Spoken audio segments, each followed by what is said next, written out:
अस्सलाम वालेकुम, welcome back to my channel Shahzain Yasir. आज की वीडियो में बात करेंगे USA visit visa from Gulf में आप कहीं पे भी रहते हैं, चाहे आप यूएई में या सऊदीया, ओमान, बहरीन, कतर, आप कहीं पर भी हैं तो यूएसए विजिट वीज़ा आपने किस तरह अप्लाई करना है और इसकी अपॉइंटमेंट आपको कब की मिलेगी, इसकी वीज़ा फ़ी कितनी है, इसके लिए डॉक्यूमेंट्स कौन से चाहिए होंगे। वीज़ा अप्रूवल के लिए कुछ बातें, कुछ टिप्स हैं जो मैं आपको देना चाह रहा हूँ। और ये वीज़े का प्रोसीजर सबसे पहले बात करते हैं कि यूएसए विजिट वीज़ा अप्लाई करने का प्रोसीजर बेसिकली क्या होता है और इसके लिए डॉक्यूमेंट्स कौन से चाहिए होते हैं। एक सिंपल सी टिप ये है कि अगर आप गल्फ़ में पिछले 2 साल से रह रहे हैं और आपकी सैलरी एटलीस्ट 7-8,000 रियाल या दिरहम है तो फिर आपको ज़रूर कंसिडर कर लेना चाहिए यूएसए को। अब बात करें कि आपकी ट्रैवल हिस्ट्री होना कितना ज़रूरी है। ट्रैवल हिस्ट्री भी मैटर करती है क्योंकि वीज़ा एप्लीकेशन में आपने मेंशन करना होता है प्रीवियस 5 ईयर्स में आपने कौन कौन से कंट्रीज़ विज़िट किए हैं। तो ट्रैवल हिस्ट्री भी वैसे मैटर करती है क्योंकि जब आप यूएसए विजिट वीज़ा अप्लाई करते हैं और पर्पज़ ऑफ विज़िट आप बताते हैं कि आपका पर्पज़ बेसिकली क्या है। अगर आप B1 B2 वीज़ा अप्लाई कर रहे हैं इट्स मीन कि आप टूरिज़म पर्पज़ के लिए यूएसए विज़िट करना चाह रहे हैं। तो यूएसए जब आप कहते हैं कि मैंने टूरिज़म पर्पज़ के लिए जाना है तो फिर थोड़ा बहुत अगर आपकी ट्रैवल हिस्ट्री है, चाहे छोटी कंट्रीज़ की है लेकिन टूरिज़म बेस्ड अगर आपकी ट्रैवल हिस्ट्री है और आप किसी भी कंट्री में पहले विज़िट किया और टूरिज़म बेस पे आप गए कि आपने कंट्रीज़ को विज़िट किया है, चाहे वो थाईलैंड, मलाइशिया, सिंगापुर, टर्की हो गया, अज़रबैजान, इस तरह की कंट्रीज़ हैं, तो आप यूएसए विज़िट वीज़ा बिल्कुल अप्लाई करें। और आपकी सैलरी जो है बेसिकली टिप ये है कि आपकी सैलरी सेम जो सैलरी सपोज अगर आप 10,000 दिरहम आपकी सैलरी है या 10,000 रियाल आपकी सैलरी है तो एवरी मंथ वो सैलरी आपके अकाउंट में ट्रांसफ़र होना ज़रूरी है। क्लोजिंग बैलेंस के बारे में अक्सर लोगों को बड़ा कंसर्न होता है कि यूएसए विजिट वीज़ा अप्लाई करने के लिए क्लोजिंग बैलेंस कितना होना चाहिए। तो यूएसए विजिट वीज़ा के लिए मज़े की बात यह है कि आपको बैंक स्टेटमेंट देने की कहीं पे ज़रूरत नहीं होती, कहीं बैंक स्टेटमेंट अपलोड नहीं होती। कुछ लोग कहते हैं कि वीज़ा जिस दिन आपका इंटरव्यू होता है उस दिन आपने बैंक स्टेटमेंट साथ लेकर जानी होती है, वो डॉक्यूमेंट्स चेक करते हैं। अभी रिसेंटली मेरे जितने भी क्लाइंट्स यूएसए के इंटरव्यू के लिए गए हैं उन्होंने किसी से भी कोई सिंगल डॉक्यूमेंट भी नहीं मांगा, ना कोई बैंक स्टेटमेंट, ना कोई एम्प्लॉयमेंट के कोई लेटर्स, कोई डॉक्यूमेंट बिल्कुल भी नहीं मांगा। सिर्फ उनका इंटरव्यू हुआ। अगर आप इंटरव्यू दे सकते हैं 3 to 4 मिनट्स या मैक्सिमम भी अगर बात करें तो 5 मिनट्स का इंटरव्यू होता है, इससे ज़्यादा का इंटरव्यू नहीं होता और आसान इंटरव्यू होता है। सिंपल 2-3 क्वेश्चंस होते हैं, मैक्सिमम 4-5 क्वेश्चंस होते हैं, उनका आपने आंसर करना होता है। तो आपकी ट्रैवल हिस्ट्री अगर नहीं भी है, मैं अब बात कर रहा हूँ कि जिनका बिल्कुल फ्रेश पासपोर्ट है, वो गल्फ़ में आए और यहाँ से उन्होंने कहीं पे ट्रैवल नहीं किया, तो किसी अच्छी कंपनी में वो जॉब कर रहे हैं और उनकी सैलरी अच्छी है, उनकी स्टेटमेंट ओवरऑल स्मूथ चल रही है, कुछ थोड़ा क्लोजिंग बैलेंस है।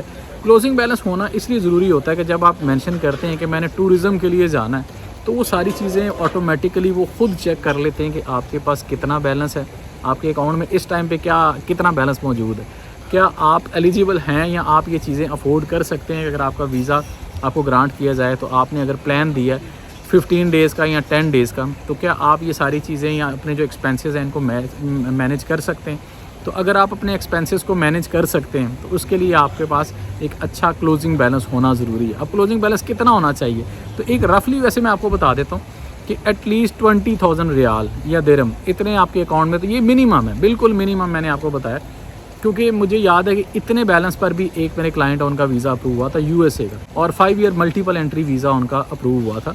तो मिनिमम जो बैलेंस की लिमिट है ना वो एटलीस्ट 20,000 तो आपके अकाउंट में होने चाहिए। अगर इससे ज़्यादा हैं तो वो ज़्यादा बेहतर होता है। अब डॉक्यूमेंट्स की बात करें कि डॉक्यूमेंट्स आपको यूएसए का विजिट वीज़ा अप्लाई करने के लिए कौन से चाहिए होते हैं। यूएसए विजिट वीज़ा अप्लाई करने के लिए कोई एक सिंगल डॉक्यूमेंट भी आपका अपलोड नहीं होता वीज़ा एप्लीकेशन के साथ, या आपने इंटरव्यू वाले दिन अगर साथ लेकर जाना चाहिए। कुछ वो एजेंट्स कंसल्टेंट कहते हैं ये डॉक्यूमेंट ये आपने साथ लेकर जाना है, आपका इंटरव्यू है वो इंटरव्यू में आपसे मांग भी सकते हैं।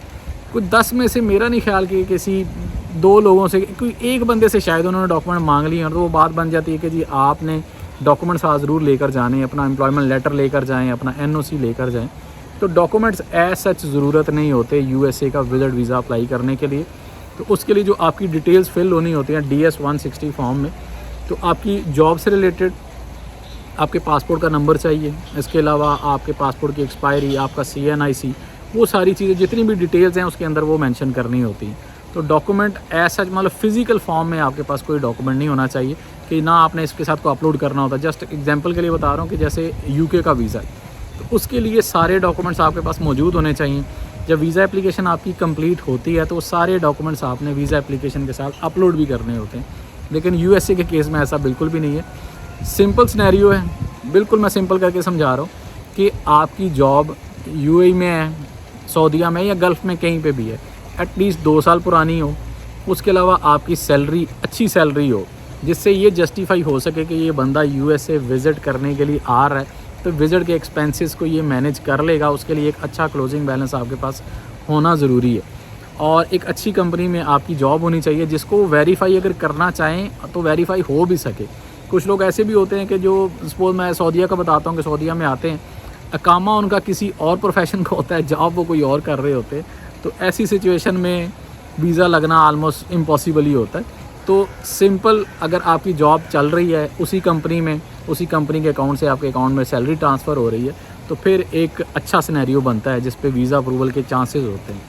तो ये सिंपल सी बातें हैं। अगर आप यूएसए का वीज़ा अप्लाई करना चाह रहे हैं गल्फ़ से, प्रोसीजर इंतहाई ईजी है। DS-160 फॉर्म आप ख़ुद से भी फिल कर सकते हैं।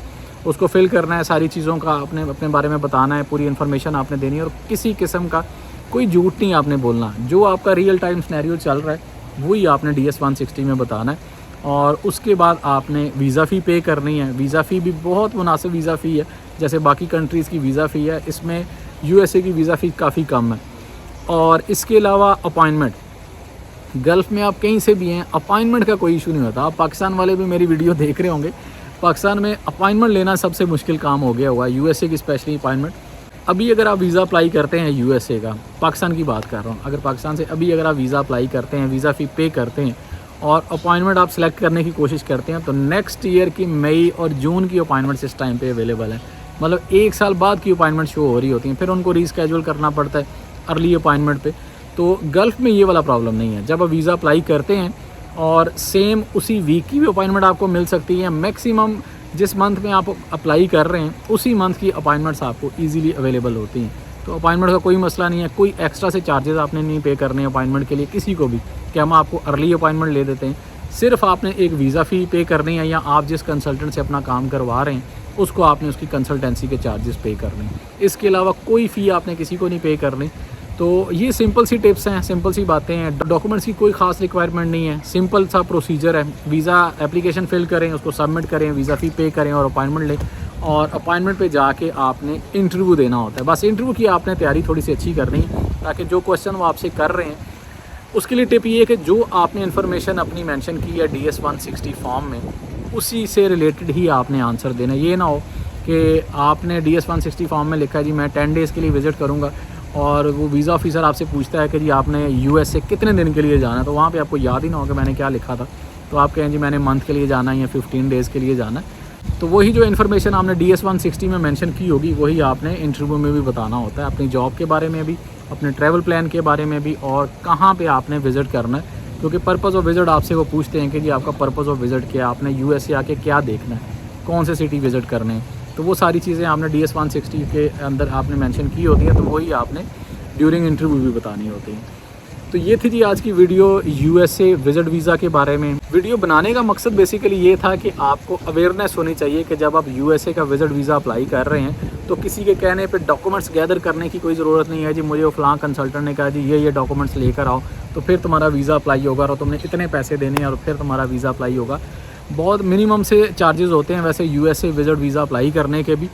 पाकिस्तान में खैर चार्जेस थोड़े से ज़्यादा हैं क्योंकि उसमें अर्ली अपॉइंटमेंट भी इन्वॉल्व होती है। अदरवाइज़ अगर आप गल्फ़ से अप्लाई कर रहे हैं तो बहुत ज़्यादा चार्जेस कहीं पे देने की ज़रूरत नहीं है। मुझे पता है कि गल्फ़ में काफ़ी ज़्यादा चार्जेस लिए जाते हैं, 1000 रियाल 1500 रियाल तक भी लोग चार्ज कर रहे हैं। तो ये सारा काम बेसिकली आप ख़ुद भी कर सकते हैं। मैं सारी चीज़ें बता इसलिए रहा हूँ कि प्रोसीजर इतना ज़्यादा मुश्किल नहीं है। अगर आपको अवेयरनेस है और आप पढ़े लिखे हैं, अच्छी जॉब कर रहे हैं, तो आप ऑब्वियसली पढ़े लिखे होंगे तो ये वीज़ा आप ख़ुद भी अप्लाई कर सकते हैं।